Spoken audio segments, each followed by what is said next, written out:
As a physiotherapist, it is very important to know how the muscular system functions, um, as being able to understand how it works can help us figure out what might be wrong when someone's injured, and also can help us figure out the best way to help them. So moving on, there are 6 main functions of the muscular system. The first one being movement. Muscles aspire to generate energy in the form of ATP. The energy synthesized allows muscles to generate enough power to move the joint they are attached over. Another function is posture. Muscles in the body help to hold the body in position and keep a good posture, for example, holding a defensive position in basketball. Constriction of blood vessels. Vasodilation is when lumen get larger to allow more blood to flow. For example, at the surface of skin vessels, the vessels dilate during exercise. Vasoconstriction is when the blood vessels get small to decrease the blood flow in an area. For example, the vessels around the stomach constrict during exercise. Another function is breathing. The intercostal muscles between the ribs contract and relax to open and close your lungs. This increases and decreases the pressure, which allows you to breathe. Muscles also help with heat production. When you're cold, your body works to regain your normal temperature to maintain homeostasis. The muscles play a key role by contracting and causing heat to be produced via respiration in the muscles. This helps to warm you up. This is also known as shivering, so when you're really cold out on a rugby pitch and you're freezing, you shiver, and that helps to warm you up. Muscles also help with heart contraction. The cardiac muscles in the walls of your heart, which is also known as the myocardium, constantly contract to pump blood around the body and making sure that it has a constant supply of oxygen. Okay, so now on to characteristics of muscles. One is that they are excitable. Muscles respond to nervous messages from the central nervous system called neurons. This gives muscles a highly responsive characteristic which allows them to respond to stimulus quickly. For example, when a football player decides to kick a football, their muscles respond accordingly due to the impulses sent from receptors down to the muscles. Another characteristic is contractibility.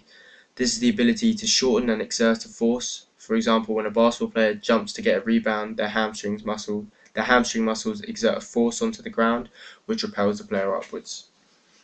Extensibility. This is the ability of muscles to extend further than its resting length. For example, an acrobat reaching to touch their toes with their straight legs in a static warm-up. And the last one is elastability. This is the ability of muscles to revert back to their normal relaxed length after being stretched and extended, just like an elastic band. So if we go back to the acrobat example, after reaching their toes and extending further than the normal length, when they come back up and stop extending, their muscles will shorten again and go back to their resting length. There are 3 types of muscle tissue: cardiac, smooth, and skeletal. Cardiac muscle tissue is found within the walls of the heart, as its function is to pump blood around the body, whereas smooth tissue is found in the tubes and vessels of the body, as its main function is for transporting substances around the body by contracting around tubules and vessels. For example, smooth muscle is found in digestive tubes and arteries.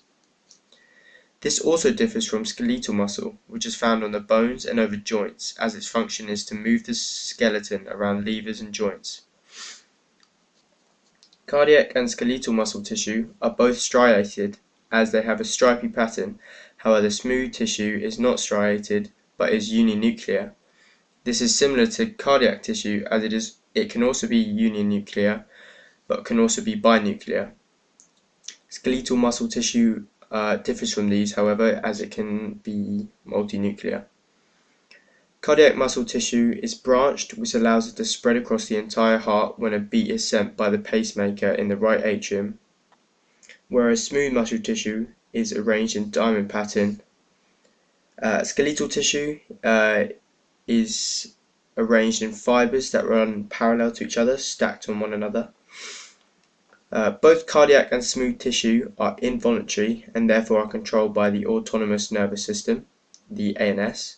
This means that we are not conscious of these muscles contracting, so For example, when our heart's beating, we're not telling our heart to beat. It just does it without us thinking about it.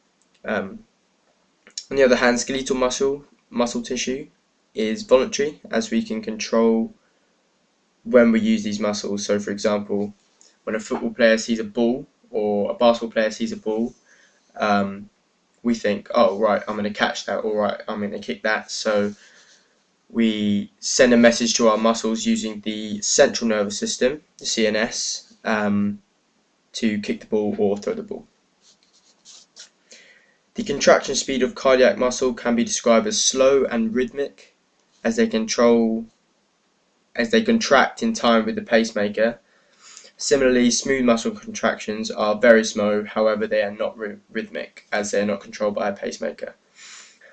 The speed of skeletal muscle contractions depends on three muscle fibers, whether they have a lot of slow oxidative fibers, which are long duration but low intensity, whether they have lots of fast glycolytic fibers, which is high intensity but short duration, or whether they are fast oxidative glycolytic fibers, also known as FOG, which are somewhere in the middle. Yeah, so the majority type of muscle fibers that are present within the muscle determines the contraction speed of skeletal muscle. Cardiac muscle do not fatigue if oxygen is present, so unless you run out of oxygen, your heart will keep on pumping. Smooth muscle tissue does not fatigue as it is very slow, but on the other hand, skeletal muscle tissue fatigues easily as it can build up lactic acid if moving fast. As its contraction speed is relatively faster than the other two types of muscle tissue. Okay, now on to the anatomy of a skeletal muscle tissue. So tendons are connective tissue that connect bone to tissue, as shown in the diagram. Tendons then attach to another connective tissue called epimysium. This reduces friction. Within the epimysium, there are perimysium tissue. The perimysium tissue wraps around bundles of fibers called fascicles, and within these fascicles there are smaller fibers called myofibrils, which are wrapped around another connective tissue called endomysium. Along these myofibrils there are many nuclei, and within these myofibrils is where muscle contraction takes place. Not in this diagram, but another part of a skeletal muscle is the origin. The origin of a muscle is where the muscle attaches to the stationary end that does not move. For example, the origin of the bicep muscle is at the top of the humerus where it attaches to the scapula. This does not move in flexion of the bicep. And in flexion of bicep, an example of this would be the upper stage of a bicep curl. Another part of the muscle which is important is the insertion of a muscle. This is where muscle attaches to the mobile end that does move. For example, the insertion of a bicep is at the elbow joint, where the bicep contracts. Also, it is very important for skeletal muscles to have a large network of capillaries. These capillaries supply oxygen to the muscles for aerobic respiration. So, yeah, it's very important that they have a large supply of oxygen so they can respire and produce ATP so they can contract. It is also very important for muscles to have a lot of connections to motor neurons, as for motor units, should I say, because it allows them to receive impulses so that from the central nervous system in order to contract. Because without this, they would not be able to move. So it's very important that they have lots of them as well. There are four main muscle roles. Prime movers, also known as agonists, are the muscles that contract to create the movement. For example, the bicep is the agonist in the flexion stage of a bicep curl, so when you're pulling the weight upwards. The antagonist is the muscle in the pair that relaxes and lengthens to allow the agonist to create the movement. For example, the tricep is the antagonist when the bicep is flexed in a bicep curl. Synergists are muscles that help the agonists add force and to stabilize the joint that the movement is acting around. So for example, the rear deltoid is a synergist to the bicep in the pulling motion in rowing. And a fixator muscle stabilizes the immobilized bone to reduce any unwanted movement. For example, the biceps acts as a fixator when a performer raises their arms to get a rebound in basketball. So that's more of a protective role. Major muscles of the body, the tables that we had to fill out.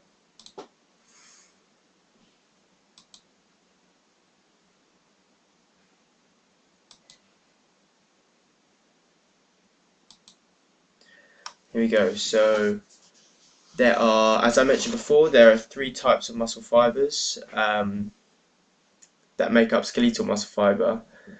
Their different structures determine their different functions. So there are slow oxidative fibers that are also known as type 1. These fibers are used when skeletal muscles need to contract slowly but for long periods of time. These are important for endurance activities and sports such as marathon running, as the athlete is running at a low intensity but for a long duration. So it's very important for them to have slow oxidative fibers, and their body will be built with more of them so they can do those special sports. There are fast glycolytic fibers, which are also known as type 2B. These fibers work for short periods but at high intensity, meaning they're important for fast movements that require a lot of power. So for example, 100-meter sprinting requires a lot of fast glycolytic fibers, which means their body will have more of these as they train more for that certain specific explosive sport. So yeah, and then there are fast oxidative glycolytic fibers, also known as FOG or type 2A. These fibers are in the middle of the two. They primarily work fast, but also have the capability to work slow with oxygen as well. These are important in game sports so that athletes can play for long durations, but can also have that more explosive characteristic of a fast glycolytic fiber. So for example, they're important for basketball players as they have to play for long periods at a time using the slow oxidative side, while also moving explosively to get rebounds and to do certain movements. So that would be using the fast glycolytic side of things. So let's look at the characteristic of muscle fibers. So slow oxidative fibers have a small diameter, whereas fast glycolytic fibers have a much larger diameter. This is because the larger the diameter of a muscle fiber, the more power the fiber is able to emit. So therefore it is important for fast fibers to have a large diameter because they're exerting more power, as we talked about before. Fog fibers are somewhere in between the two. Also, the diameter of each fiber affects the size of the motor unit that is required. Not required, recruited. So fast glycolytic fibers recruit large motor units for large, powerful muscle contractions, whereas slow oxidative fibers recruit small units for small muscle contractions. Slow oxidative fibers produce ATP by respiring aerobically. Therefore, they contain many mitochondria and have aerobic enzymes to help them perform this function. It is also vital that these fibers have a large supply of oxygen, as it is a product for aerobic respiration. Oh, sorry, not a product, a reactant.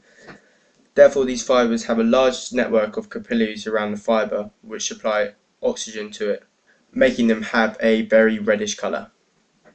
Fog fibers have some capillaries and some mitochondria, as they only sometimes respire aerobically, as they can also respire anaerobically, also meaning they have aerobic and anaerobic enzymes. Fast glycolytic fibers do not have many mitochondria or capillaries at all, as they do not respire aerobically. However, they respire only anaerobically, so they do not need oxygen to produce ATP and have anaerobic enzymes rather than aerobic enzymes. However, this method without oxygen causes the buildup of lactic acid, whereas aerobic respiration only produces CO2 and water. This buildup of lactic acid means that fast glycolytic fibers fatigue easily, whereas slow oxidative don't.